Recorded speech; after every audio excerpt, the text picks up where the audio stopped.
four seasons getting a second season. Are you excited? I am very, very excited. It's so funny. I entered the world of Tina Fey's last year, more or less around this time, and I was terrified. I didn't know if it was the right thing to do. I mean, of course, it's the right thing to do. How can you say no to such an opportunity? But I had built my life in such a different way, and I just released my film and premiere South by Southwest, and then we were doing a festival run. I was about to make my second film. I hadn't acted in so long, and it wasn't something I was looking forward to do it again. And now a year later, I was like, until we got the news a week ago, I was like, I'm really please, hope I want season two. I want season two. I want to go back on that set. I want to go back with those beautiful people and do some magic again together. So, and also I like the idea of giving people something it seemed like the audience really loved it. So I love the idea that we can keep going for them, And I've Yeah. received so many messages like, there's going to be a season two, right? There's going to be a season two. And it's like, no, yet. And then, yes, we got it. Oh, I'm so happy to hear that. I love to see actors and creatives work on a TV series and want it to keep going and going until, it feels right to stop at a certain point. Speaking of the role, how did you hear about the role and what made you want to take it after almost like a decade of not acting? Almost. It was almost 15 years I had enough. Almost 16, to be honest. Well, also to connect to the first question, I feel deeply excited about season two because I have the opportunity to the writers first with the whole with all of us and being free from the original movie. Now they can really go and Mhm. explore, and so us as actors, we have the opportunity to also explore the characters. We know already who they are. I'm talking about myself, right? I know who Claude is, but now I have the opportunity to really like investigating more and hopefully bring even something more and different to him. I Colman Domingo called me one morning and he asked me the first question. I mean, I know Coleman, we're friends Mhm. with Coleman and his husband and me and my husband. And this phone call came a few days after they came over for dinner, and I treated them with a beautiful, Italian meal. And then he called me and then asked me if I was an actor. And I, of course, said, no, I'm not an actor anymore. I said, damn it. Raul had a vision last night. Would you put yourself on tape? What is it? I asked. And he said, I prefer not to say. And I'm glad he didn't because 2 days later, this thing came through my manager and it felt too big for me, too out of it fell out of character in a way. Like Mhm. this is not what I'm meant to do. Like I'm a filmmaker. Exactly the reason I was telling you before. So it took me a minute to digest and then to put myself on tape. And I did it really for the pleasure of to do something for a friend who asked me to fulfill his vision. But I had zero expectations. And also, but the zero expectation also came from the fact that it wouldn't have, now I can say actually changed my life. But back then I was like, I'll be fine. If I don't get this, I'm working on my second film. I have my, like, so then there's nothing more powerful than that when you don't want something. I think, I don't know. They send the tape and they call me right away for a call back. And I met Tina and the showrunners and all the producers for the callback. We did the scenes again, and anyway, 2 days later, I had the offer. They sent the offer, and really had to ask myself, okay, am I going to do this? Am I going to do this? Is this an opportunity or an obstacle, like to what I built, my career to be? And isn't it absurd that we are so convinced, we build this path and we are so Mhm. convinced and we are right that we have to defend it, we have to keep work for it, and but sometimes you also have to keep the doors open, and Yeah. life has also some other options to give, and they're not detours, they're just maybe shortcuts to something. Oh. I get that. My Portuguese grandmother has a saying about, we make plans and God laughs, and Yes. sometimes you just don't expect to end up doing something completely different or what you didn't expect doing, which is like, it's great. I'm personally glad you accepted and are doing this, so thank Thank you. you. You know, all that, honestly, you can even call it as insecurities and fears. I brought all of those with me on day one on set, and I little did I realize at the beginning that all of that actually was feeding Claude, because Hmm. Claude is the latest addition to this group of friends, is the only immigrant, the only non-American in a group. So there is behind all this extreme attention and care that he has. This, he feels everything so loud and deeply, or Hmm. everything in the world is filled with love and joy and life. But yeah, I think there's an element behind Claude in the roots of the character, that it comes from being an immigrant, being one who didn't really grow up with people, and also he has to all the time as an immigrant and as a latest addition to the group, he has to constantly kind of like earn his place at the table. Hmm. And I think it's something that I personally relate to, that as an immigrant and as an artist, and who also had to try to find his place in the world and in the industry. So ultimately, all that really served also the character, I believe. So I'm Yeah, I also glad mean, that I said yes. you hit kind of one of the questions I wanted to ask you because personally I was born in Venezuela and I moved here to the United States, and I understand that when you're trying to make your way in an American friend group, it can be difficult and you cannot overcompensate. And I was going to ask you how much of Claude was the script and how much was you improvising with your own personal journey? I wouldn't call it improvising, because there was really improvising is more like when you play with dialogues Hmm. on that, and that's something that we didn't feel the necessity of doing. The scripts were already very rich in subtext. At the same time, I didn't see immediately in Claude all these layers. I think that was my preparation. So it was also my acting preparation that I didn't share with anyone until now, actually, in the interviews and Q&As and the press junket. Um, I, I I didn't see on the page all these layers of the character, like the immigrant part, but I knew that I had to integrate them and to also feel this joy that he has, to imbue the character with tenderness and truthfulness. So I think that element really grounded the character, and so I hope my performance as well. But it wasn't really in the script. I mean, you saw the show. It's not a theme that we explore, and I also am grateful because of that. Like the normalization of that. Like nobody Hmm. questioned the presence of an immigrant in the group. Nobody questioned the presence of being the fact that we are gays. Our Hmm. own sexuality is not in question, and not even the fact that we are an interracial couple. So I think there's also power in normalizing that, like unapologetically assuming Hmm. that those are facts, that our world is made this way, is composed by these kind of people. And this Yeah. country, well, no matter how much they try to erase that evidence, Of you know. course.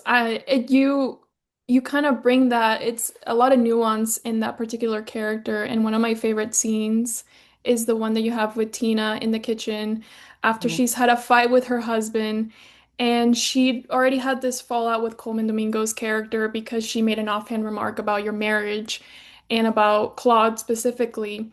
And all he does is he puts her phone in that bag of rice, puts a blanket around her, and says, Happy New Year. And it's like such a beautiful scene of kind of everything you're talking about. How did you guys approach that particular moment where a lot is said without saying much? I, everything was in the script. Like, I mean, everything that we say was really written that way.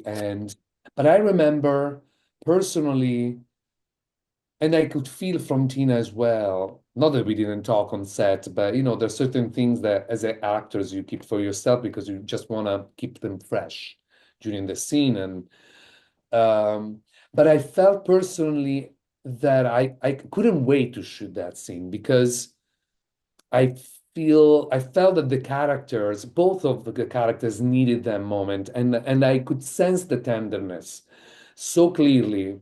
And I was dying to do that scene. And I'm glad that he spoke to you that way. Um, I I remember that the day before shooting that scene, I was reading the scene, and I remember that I discover an element of Claude because it's written to be theatrical, it's written Hmm. to be flamboyant and larger than life and over the top exuberant, but there's an element. He's also filled with love. Hmm. There's a purity to him, and it's also filled with forgiveness. This man. And so we were talking about the element of overcompensating because always feeling the last one, right? But there's also this giant heart. Hmm. And I felt that that scene was the opportunity for me to show it. And I thought it was brilliant that we had little to say and I had to do it with an action. And sorry, I'm not crying. No, you're good. It's okay if you were too. It's a safe space. Thank you. But this is something, for example, I feel it was beautiful in that context, in the context of season one, but I believe now in season two, the relationship with Kate, I mean, I think I'd be happy with whatever will offer me, but I hope that Claude and Kate can explore uh, Hmm. their relationship a little bit more, what is it behind, or even the jealousy that Kate may Yeah. have or and me also. Like in the end, Claude's existence is based on Danny's existence. Hmm. If Dennis goes away and if Danny dies, if Danny breaks up with me, I would disappear. And so I think there's a lot to explore in season two about all those feelings. Yeah, I think you touch on, especially with Coleman, your characters, how important was it to get those nuances right? Because you touch on how people see an Italian character, how they see a gay man, how they see two gay men in a marriage. How important was it to portray, yes, Claude is the way that he is, but at the root of it, he's a complex person who's filled with insecurities, fears, and love. How was that important between the chemistry that you and Coleman have, and how did that get in there? Oh, well, so much. I mean, I think it was so clear for both of us that these two men, no matter the ups and downs that are going through right now, they're linked and bond by an extreme love for each other and passion also for Hmm. each other.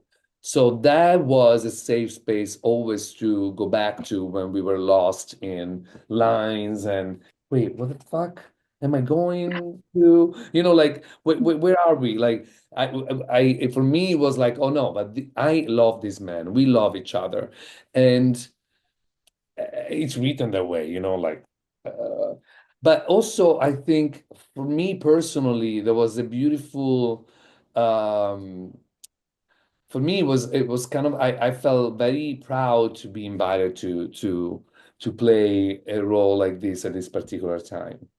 No. And we were talking about uh normalizing the fact that we are gay, normalizing the fact that we're an interracial couple. I think it's so important right now to put a message like that. Mhm.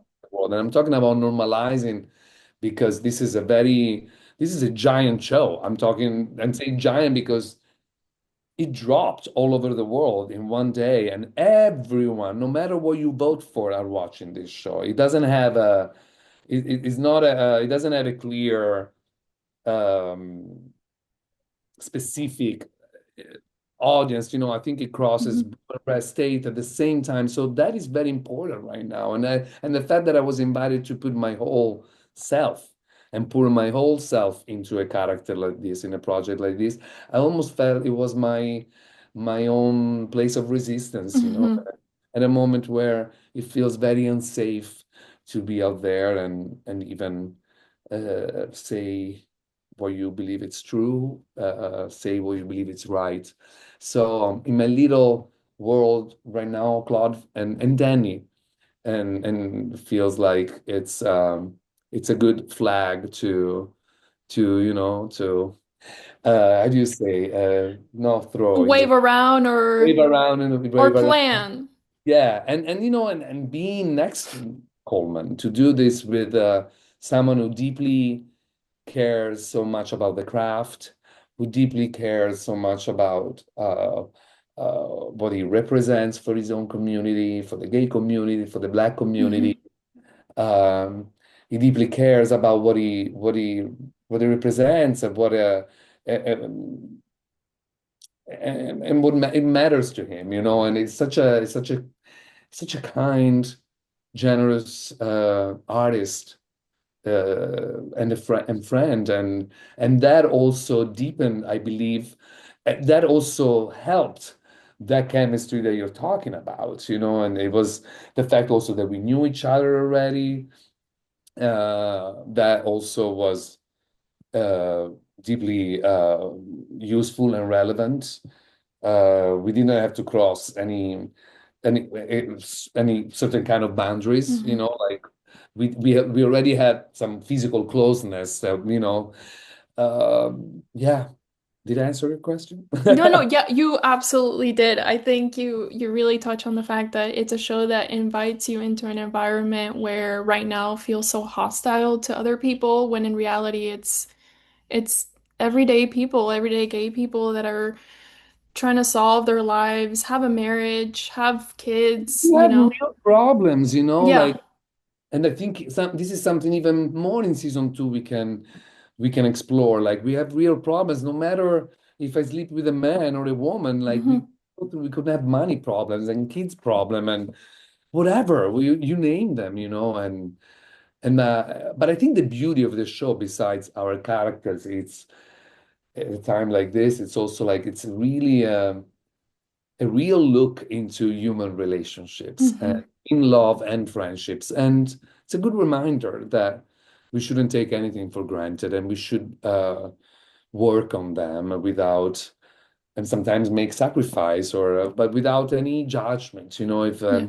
who are the people we love? Who are the people we want to be loved by? I think these are extreme valid questions right now, and hopefully the answers are not just the people who are immediately Yeah. close to you, but we can expand that love and that caring for a larger number of people. There's so many people in need, and I hope we can be there for one another. You know. Yeah. Well, to round off this interview, I don't want to keep you for too long, but after your first feature film, High Tide, what else could we look forward to you doing, behind the scenes? I know that you prefer to filmmake, you prefer to write. Is there another play? Is there another film you want to work on?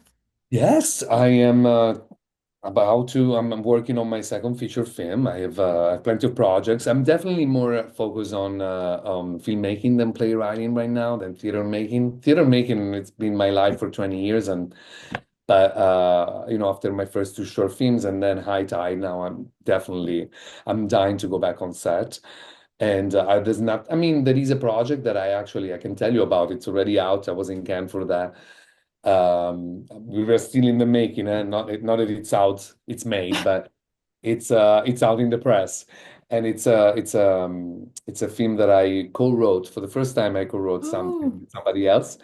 Writing has always been something so personal. I co-wrote it with Eve Ensler, who currently goes by V. Eve Ensler is the author of many things, including the Vagina Monologues, yeah. which is a, I don't know, cultural phenomenon, a global phenomenon. And we adapted the memoir of Pia Klemp into a screenplay and Oh. directed. And do you know Pia Klemp? Yes, I do. Oh, yes, you do. Yeah, yeah, yeah, yeah. So I mean, I think there couldn't be any more timely story to tell right now than Hmm. Story of a woman who leaves everything behind because she can't resist this giant calling on going back to sea and save migrants who are in distress at sea or dying at sea, and she gets arrested. Her Mm. and her, she and an international crew of hipsters and punk rocks activists. Yeah, no, it's a pretty cool story. But can you imagine? We live in a world where if you save people's lives, It's a crime. it's a crime. Yeah. It's crazy. You say punks, and I just think heroes, people who, risk everything to help people that need it.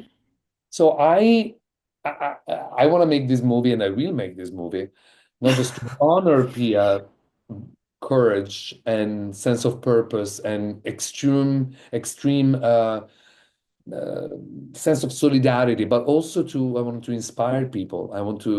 I think people need to see that it's possible, a new way of being in this world. And so, yeah, that's my next project. It's called Capitana. Literally means lady captain. It's Italian for Capitana. lady captain. It's how the Italian authorities who end up arresting her, they call her in a very sexist, dispregiative way. Yeah. Yeah, yeah. Oh, well, I look forward to seeing it, covering it, and I hope I get to speak to you about it in the future. Yes, you will. It's a promise. Okay. Well, Gotta on manifest behalf, here. I'm always manifesting, okay? Marco, on behalf of everyone at ScreenSpec and myself personally, thank you so much for sitting down and speaking with me. Oh, thank you. It was truly a pleasure, Mariana, truly. And well, see you soon.